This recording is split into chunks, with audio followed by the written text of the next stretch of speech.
Okay चला. उशीर करू नका बरं का, 7:45 ट्रेन आहे उद्या. हा. चालेल. ओय अरे पण काय काय सोबत? अरे एक काम कर, मी ब्रश घेतो, तू कोलगेट घे. कशाला बोटाने घासू डायरेक्ट, वजन घेऊ नका सोबत, लय लांब लांब चालायचं आपल्याला. बरं ठीक आहे, थोडे कपडे घेऊ आणि 3 अंडरपॅन्ट घेऊ. कशाला अंडरवेअर कशाला? मला सांगा, लोकांना कळतं का आपण घातली का नाही? नाही अरे मग कशाला घेता? वजन वाढू नका हो बाबा, हो सोपं खेळ नाही तो. तिघ ते एक तरी घेऊ बाबा, म्हणजे वजन नाही होणार. अरे ते का ते घेतलं वजन नाही होणार, पंकज कारण होईल ना. याने घातलं काय विषय माहिती ना तुला? ते जाऊ दे, आपण आहे ना एक टावेल घेऊ फक्त. कशाला? टावेल कशाला पाहिजे? अरे आंघोळ झाला, रांग पुसायला कशाला? अरे मी म्हणते आंघोळच नाही करायची मग. अरे 3-4 दिवस आंघोळ नाही केलं, अंगाचा वास नाही येणार का? अरे बाबा तू तसं पण दररोज आंघोळ केली तरी वास येतोय.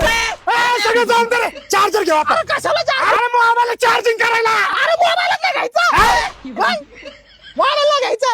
आता काय चाललं रे? हे नका घेऊ, ते नका घेऊ, वजन वजन वजन वजन.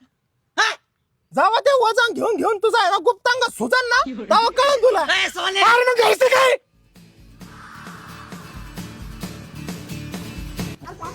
अरे थोडं पुढे गेला बरोबर पण काढून फेकायचे. काय वजन नाही घ्यायचं सोबत.